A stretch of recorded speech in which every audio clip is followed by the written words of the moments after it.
Aṣẹ́gun ni mí o. Aṣẹ́gun ni mí.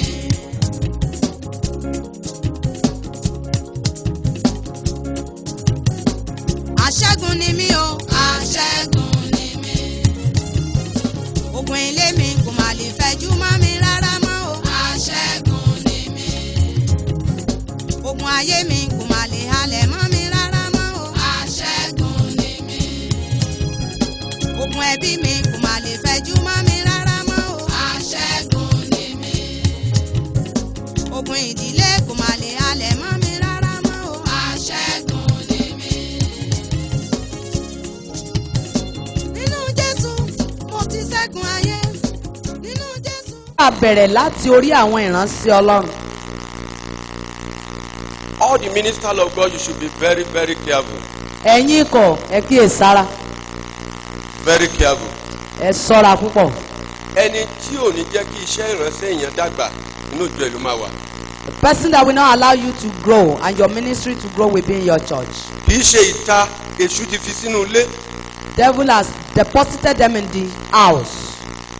If God did not open your eyes, you will not see them. Bí a ò bá ṣí ọ lójú ẹ̀mí ò ní rí náà rí wọn. Gbogbo ire tó yẹ kó wọnú ìjọ rẹ, àwọn yẹn ló máa divert ẹ to another person. All these people they will be diverting your blessing elsewhere. Ọjọ́ tó bá ti bẹ̀rẹ̀ iṣẹ́ ìránṣẹ́, ọjọ́ yẹn ló ti wá máa jókòó tiẹ̀. The day that you started your ministration, devil will assign them to sat beside you. Ọwọ́ máa pray bí ẹni tí ò pray. You will now be praying like the person that don't know how to pray. Gbogbo ẹ̀yin tẹ́ wá ń bí ẹni tó ń ba ohun tó yẹ kẹ́ ẹ fi ṣe rere jẹ́ kò jìnnà sí yín, ẹ̀gbẹ́ yín ló wà. Brethren, those who are spoiling your breakthrough, your blessing, they are not far, they are beside you. Kò síbi tí wọ́n ń lọ, ẹ̀gbẹ́ yín ló wà. O gbọ́dọ̀ gbàdúrà ẹ̀ dáadáa o. You need to pray this prayer very well. They are not far from you. Gbogbo ẹni tó ń ba ohun rere jẹ́ mọ́ mi lọ́wọ́. Those who are spoiling my blessing in life, Olúwa fi wọ́n ṣòfò. Holy Spirit, waste them. Opportunity waster.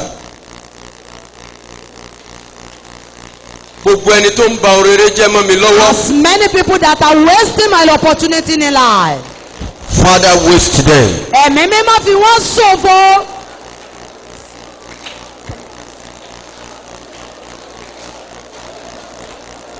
Opportunity waster, Father, waste them. Orúkọ Jésù, Ọlọ́run aṣẹ́gun ògùn. Gbogbo ẹni tó ń fi àǹfààní ohun rere tó ń bàjẹ́ mọ́ mi lọ́wọ́, Olúwa fi wọ́n ṣòfò. Holy Spirit, waste them, waste them, Thank you, Jesus. waste them. Jésù ó ṣeun o. In Jesus' mighty name we pray. Amen. Everybody look up. Gbogbo yín ẹ gbójú sókè. I want to cite an full example for you. Mo fẹ́ fún yín ní àpẹẹrẹ mẹ́rin kan. If you cannot pray this prayer through, if you cannot pray it through, you are Tí o wasting bá- your time in prayer. Tí ò bá lè gbàdúrà àgbàyọrí lórí kókó àdúrà yìí, a jẹ́ pé òun kàn ń fà kókó Every ẹsẹ̀ prayer nínú àdúrà point you yìí. pray it just for your own. Gbogbo kókó àdúrà tá a bá ní kó o gbàgbá torí ara rẹ ni. God answer prayer, Jésù ń dáhùn àdúrà. but by the time you are praying, Ṣùgbọ́n gbogbo ìgbà tó o bá ń gbàdúrà, the opportunity waster will be looking at you. àwọn afàǹfààní ṣòfò ó máa wọ̀ ọ́. By the time God want to answer that prayer, Gbogbo ìgbà tọ́lọ́run bá fẹ́ dán ọ lóhùn àdúrà yìí, He may waste it. ó lè fi ṣòfò. Èṣù ò sọ pé kéèyàn má lọ gbàdúrà o, Devil won't delay you not but to go ó for the lè answer ba prayer, àdúrà yẹn jẹ́. but they can waste that prayer. Àdúrà tẹ́ ń gbà lórí òkè yìí, ó yẹ kẹ́ ẹ máa fi tírélà kó testimony wá, but opportunity waster ti ń dúró dè yín lójú ọ̀nà. The prayer you are praying on this mountain, you're supposed to bring your testimony in bulk, but opportunity wasters are waiting on the way. I want to pray for you now. Mo fẹ́ gbàdúrà fún yín báyìí. If you can say a believing amen. Bó o bá lè sàmí pẹ̀lú ìgbàgbọ́. Every opportunity waster in your life, Gbogbo àwọn afàǹfààní ṣòfò.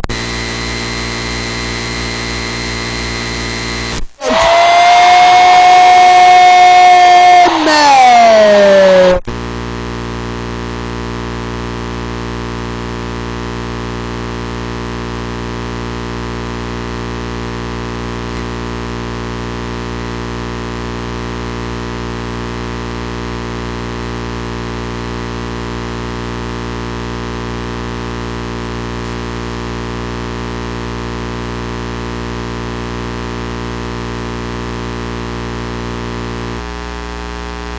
on your head.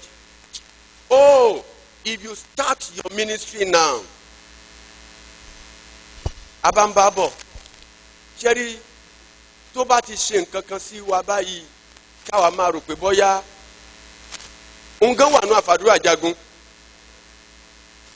ṣùgbọ́n òun ló ń dí ọ̀nà mọ́ wa. I was praying in my office one day around 3 a.m.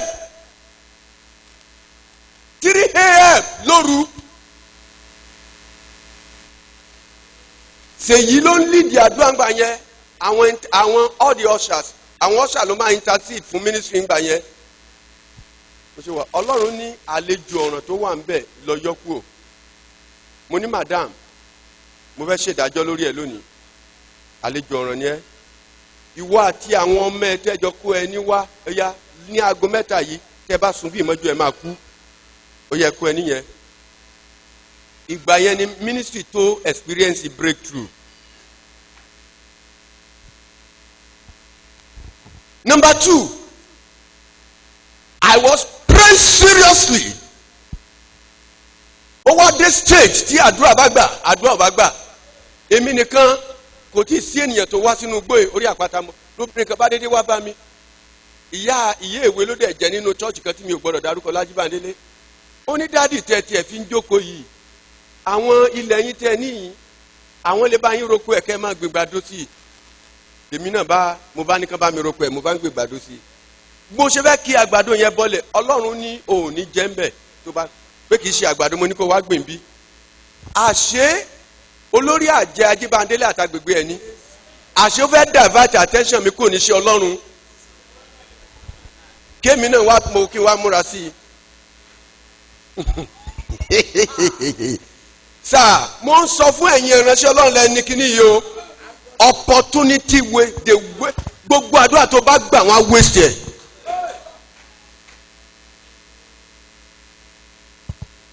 Opportunity tí Samson ní ayé kò sẹ́ni tó ní mọ́ lẹ́yìn àti níṣáájú ẹ̀ yes or no but Delilah wasted it.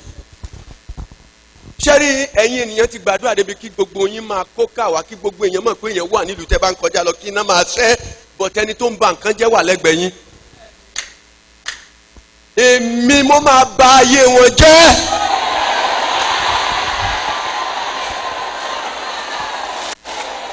Amen. Praise the Lord. Elijah is a man like me. He said, by my word there shall be no dew or rain for 3.5 years. Gbogbo ẹni tó ń fi àyànmọ́ ẹ ṣòfò. Those who are wasting your destiny. Tó bá ṣe pé tòótọ́ lọ́lọ́run pè mí. Surely God calls me. Ọkọ̀ tí ó fi wọ́n ṣòfò ni wọ́n wọ̀ lọ́sẹ̀ yìí. The car that will raise them is the one that they will enter this month, this year, this week. Amen. Amen. Amen. Amen. Amen. Amen. Amen. Amen. Amen. Amen. Destiny waster. Àwọn afi àyànmọ́ ṣòfò. Are you alive? Ṣé ń bẹ láàyè? Ṣé rí bí obìnrin yẹn lèmi náà bá gbin àgbàdo bọ́lọ̀ ṣe sọ̀rọ̀ àná mo yà bẹ̀rẹ̀ sí gbọ̀n. Obìnrin yìí ń bójoojúmọ́ mo ti sọ̀rọ̀ ẹ̀ fún yín rí ọmọ ẹni tó ní kó wá máa bá mi roko yẹn mo wá níbo ló ṣe jẹ́ ó ní aláàánú ni ọmọ yẹn ní ògo ọmọ ọdún 6 ìyá ẹ̀ dẹ̀ ti pé 60 years ó dẹ̀ gbé sábẹ́ ó ń bá sùn ọmọ 30 years. Ṣẹ́rí bí ó ṣe wọnú ministry wa báyìí èmi ò tiẹ̀ mọ̀ bí mo ṣe gorí ọ̀tà níjọ́ yẹn ló bá ẹjọ́ ẹgbà mí o ẹjọ́ ẹgbà mí o ẹjọ́ ẹgbà mí o ó bọ́ aṣọ kínní ó bọ́ ti kejì ó bọ́ kọ́nsẹ̀tì ó bọ́ skẹ́ẹ̀tì ó fẹ́ já pátá báyìí àǹtí mi tó dúró yìí ló dì mí mú ní dádì ẹjọ́ ìyá àdúrà yìí wọ́n dì mọ́ mi báyìí ó ní mo tẹ̀ pé dádì ẹ̀ a ò gbọ́dọ̀ rí òwò obìnrin yìí mo ní mi kọ́ mo ń fọkàn tẹ́rísà tẹ́ ẹ̀ bá ní agbára tó ń kọ̀yà ẹ gbàdúrà kú ẹ̀ ní rí nǹkan kan. tó bá rí bẹ́ẹ̀ gbogbo ọmọ ọlọ́run tó wọ bí lónìí ó yẹ ẹgbẹ́ agbára kọ̀yà.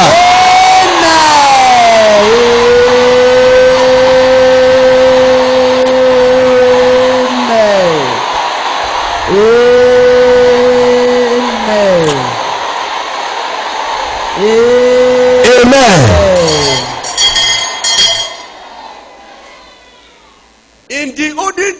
when the SU started, Scripture Union, ní school ń gbà yẹn àwa máa ń pè wọ́n ní Sùúrù Ẹ̀gbẹ́ Union because they are so gentle.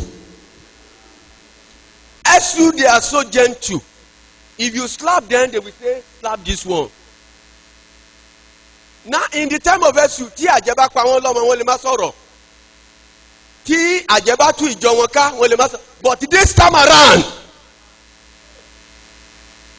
God said we should not allow them to operate. We are in end time. Tó bá ṣe pé tòótọ́ lọ́lọ́run rán mi, gbogbo ẹni tó fẹ́ yọ ẹ̀jọ́ ẹ̀ lẹ́nu yóò fà sọ̀yà. Amen. Amen. But èṣù ò ní kó má gbàdúrà, àjẹ́ ò ní kó má gbàdúrà. Witches will not say that you should not pray, Ṣùgbọ́n wọ́n mọ̀nà láti bàjẹ́. but they have the way to spoil your prayer. Èèyàn lè wálé àdúrà kó jẹ́ pé wọ́n n tí wọ́n máa fi jẹ́ kó operate time tó fẹ́ ṣe ọ́ lóore ló máa sọ̀rọ̀. Ẹ̀yin èèyàn ọ̀pọ̀lọpọ̀ èèyàn ló ti wá bí lásán. Ẹlòmíì dẹ̀ wá ọjọ́ tó wá yẹn lórí tiẹ̀ gbà. And many people a day he enter. Ní wá bí lásán lónìí. You will not come in vain today. Amen. Do you know what God want to release for us today? Ǹjẹ́ ìmọ̀ nǹkan tẹ́mi mọ́ fẹ́ fi fún wa lónìí? Fresh fire Iná ọ̀tún that open the doors of opportunities. tó ṣí ilẹ̀kùn àwọn àǹfààní lọ́pọ̀lọpọ̀. Mo sọ fún gbogbo àwọn prayer warrior ọ̀gá mo ní tí mo bá ti bẹ̀rẹ̀ gbogbo yín ẹ wá gbà ń bẹ̀. Tí èèyàn ò bá gba fresh fire yìí kò lè rádùá àgbà kò lè níláárí inú àdúrà. A fresh fire that open way where there is no way. Níbi tí gbogbo èèyàn ò ti rí Iná ṣe. ọ̀tún tó ń ṣí ọ̀nà níbi tí ò sọ́nà. Níbi tí gbogbo èèyàn ò ti ṣe kí ni o. Where people don't have way. Amen. Amen.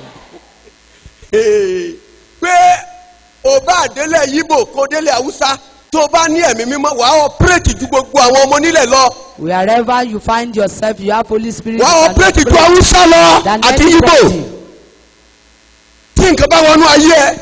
If something enter your life, Nǹkan kan wọnú ayé yín làjẹ́ fi ń ké lọ́sàn-án ké lóru nu yín. it's because you don't have fire. That's why witches are tormenting your life. Fresh word Iná that ọ̀tún open doors of tó ń ṣí opportunity. àwọn ilẹ̀kùn àǹfààní lọ́pọ̀lọpọ̀. Tẹ́ ẹ̀ bá ní If you don't have it, wọ́n lè jẹ́ kéèyàn ṣe wàhẹ́kì lẹ́ẹ̀mẹ́sàn-án. it Wọ́n á can make tilẹ̀kùn you mọ́. to do work for 9 times. Gbogbo ẹ̀yin tẹ́ wá síbí lónìí either by mistake or by arrangement of God. Ọ̀nà ti ṣí fún yín. Amen.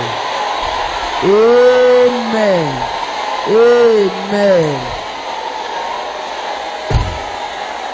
Amen. Opportunity waster. Àwọn àǹfààní ṣòfò. They waste the best opportunity in the life of Samson. Wọ́n fi àǹfààní tó ga jù ṣòfò nínú ayé Sámsónì. The best opportunity in the life of Adam and Eva was wasted. Àǹfààní tó ga jù láyé Ádámù àti Éfà wọ́n fi ṣòfò. The best opportunity. Àǹfààní tó ga jù. Ẹ gbójú sókè.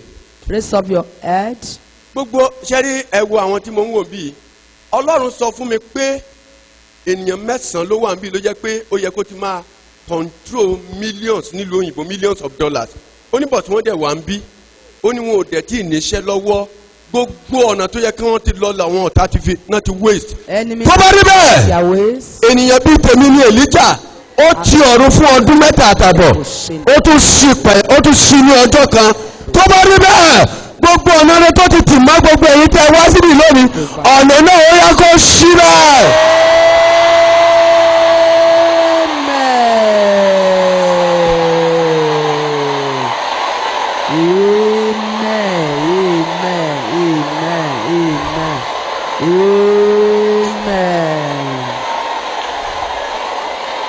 Amen. Amen. Praise the Lord. Hallelujah. ìyá kan tí a bá ti bẹ̀rẹ̀ 3 days marathon prayer òun la kọ́kọ́ máa rí ibi ló máa ń jókòó sí èmi á jókòó sí bíi a máa gbàdúrà fún ààwẹ̀ àti àdúrà fún ọjọ́ mẹ́ta 3 days marathon àjẹgbàdúrà ju onígbàgbọ́ lọ ó jẹjò àjẹgbàwẹ̀ ju wọ́n gbà jẹjò lọ amen. àwẹ̀ wọn ju tìgbín. sẹ́rí gbogbo ẹ̀yin ìyá tẹ̀ wá ń bí tẹ lájẹ̀mú mọ́ wọ́n ti fún mi ní nǹkan tí màá fi pa yín kì í ṣe pé mo ń ṣeré o wọ́n ti fún mi ní nǹkan tí màá fi ṣe kí ni o. ó wà lọ́wọ́ mi báyìí wọ́n sì pa yín èmi máa pa yín o. tí ń lè pa náà ojú yín. kí lẹ fi ń ṣeré bí ejò ẹranko lásán lè jò ọlọ́run dẹ̀ fún lóró èèyàn lèmi mo jẹjò lọ.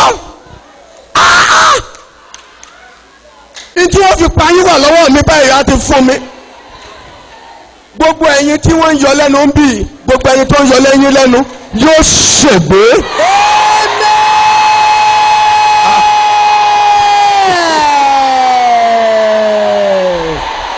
Amen, amen, amen. Amen. Listen. báwo ló wà lẹ́yìn ló wà lórí pápá tí ò lọ yẹn ó ní ìyá tó máa mú wèrè wá ni ó ní kò lè rìn mọ́ mo ní tí ò bá lè rìn ẹ wọ tàbí kẹ́ fi wheelbarrow gbé jáde kò lè dìde mọ́ ẹni tó bá wà lẹ́gbẹ̀ẹ́ lé ìyá yẹn títí dìsìn ìyá yẹn ò tí kú o kò lè dìde. tó bá rí bẹ́ẹ̀ gbogbo ẹni tó ń yọ yín lẹ́nu ìdájọ́ ọlọ́run á kélé wọn lórí lónìí lórúkọ Jésù.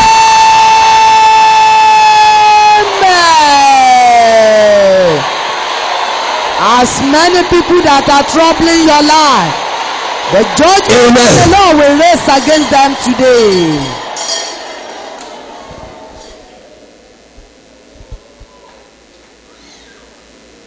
bàbá kan wà níbí ó wà ládùúgbò níbí yóò máa tẹ fá yóò máa tẹ yẹ̀pẹ̀ ó ní òun ò lè jẹ́ kéèrò kankan wọ chọ́ọ̀chì ló bá lọ gbé gbá kan sí oríta ipe igbá yẹn ò ní jẹ́ kéèrò débí lójú ran ni mo ti ń bọ̀ ẹni tó bá rí áńgẹ́lì mi ṣèyàn kúkúrú o áńgẹ́lì gíga ẹ ní rójú ẹ lókè lọ́hùn káàtòzá ẹ ní rójú ẹ áńgẹ́lì dèdèrè kọ́ ló ń bẹ̀ mí rìn wọ́n ló ya dèdèrè tó fi ń gbàre mọ́ ẹ lọ́wọ́ gbogbo ẹ̀yin tẹ́ ẹ ní áńgẹ́lì dèdèrè mo pààrọ̀ ẹ lónìí ó yẹ kó di áńgẹ́lì náà.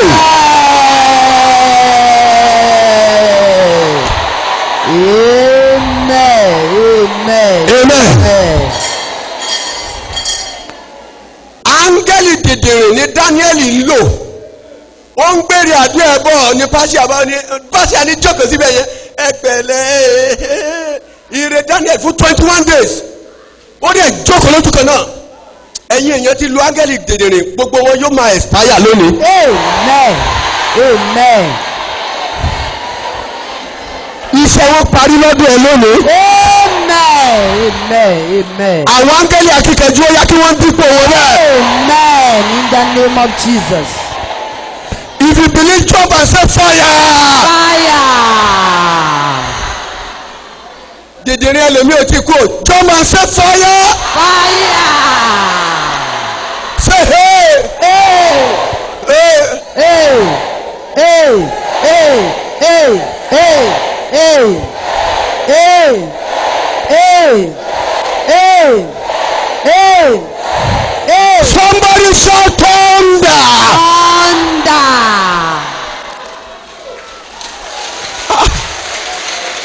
Amen. Amen. ó ṣe jẹ́ pé babaláwo ni ó máa rúlu àdúgbò tẹ wà. Why is it that it's herbalists that will be ruling the environment where you are living? ó ṣe jẹ́ pé àjẹ́ ni ó máa rúlu àdúgbò tẹ How can witches be ruling your environment? gboríire orí yín kò gbaná nìyẹn. It's because you don't catch fire.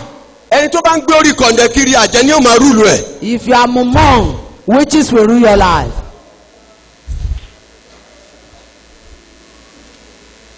ní tí mo ń sọ ò tí ì yé yín fẹ́. Maybe you don't understand what I'm saying.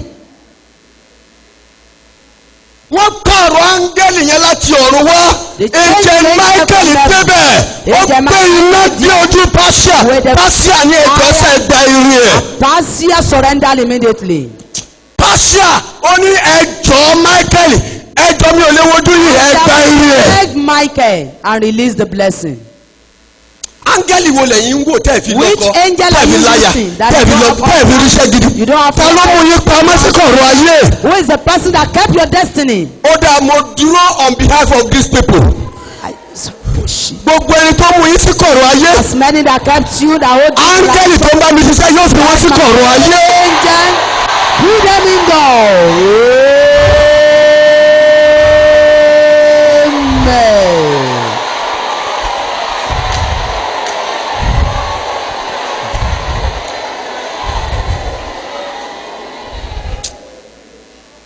bóyá èèyàn mélòó ló ń lọ ládùúgbò tí wọ́n mọ̀ pé ó ń lọ nù yín. How many people tí wọ́n bá ti mọ̀ pé ó ń lọ ládùúgbò kọ̀rọ̀ ayé ló ti wà. that they don't know that you are moving?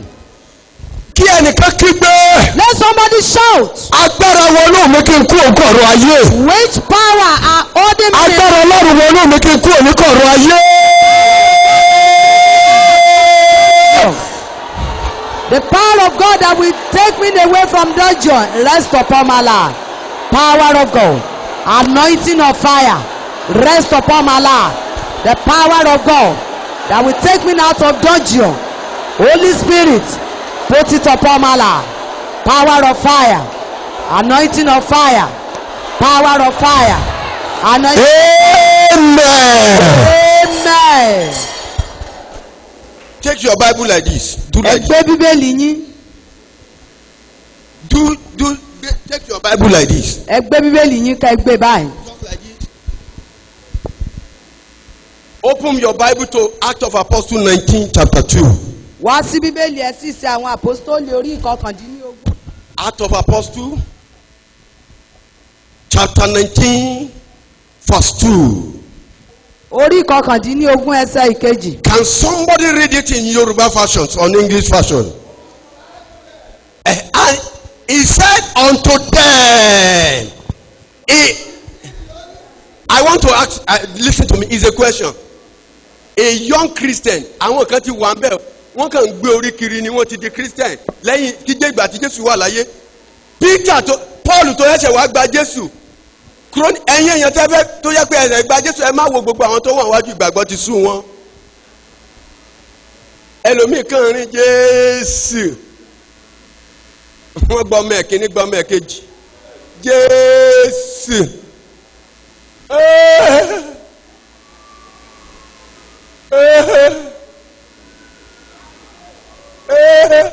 Ẹkún ẹlòmíì sùn kì í ṣàdúrà ló gbà.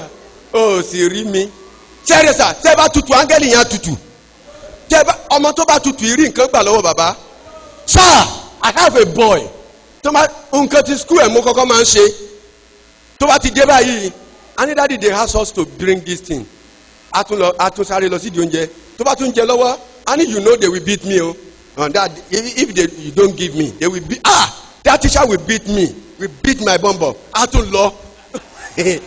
Náà nígbà tí mo bá rí i pé kò tiẹ̀ jẹ́ kí n gbádùn nǹkan concentration kan. How much is that? How much? Answer me. Nígbà tó bá he will go and come back. That, and you see, you know that auntie is very wicked. They will beat us if you don't take that thing to school tomorrow. I say, how much I will say to you? Cherry, ẹni tí ọ̀rọ̀ ẹ̀ tó bá ti tutù, Ọlọ́run tètè settle ẹ̀. If a person is Mongol, your angel will also be Mongol.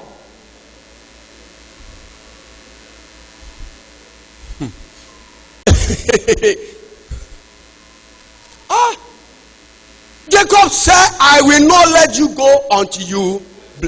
Jacob wípé èmi kì yóò jẹ́ kí o lọ àyàfi tó bá bùkún fún mi. Nobody sees God, they will see you today. Jacob sọ wípé ó ní kò sọ tó rí Ọlọ́run. I, Evangelist Oladele Abiodun, invite you to Overcomer Cathedral, Orioke Asegun, Togate, Ile-Ife, Osun State. I invite you to some of our programs, especially Adura Asegun, on Tuesday every morning from 9 a.m. to 12 noon every Tuesday. I also invite you to a miracle service on every Sunday by 9 a.m. to 12 every Sunday. I welcome every one of you also to Overcomer Chapel, Orioke Asegun, Togate, Ile-Ife. May God bless you. Amen.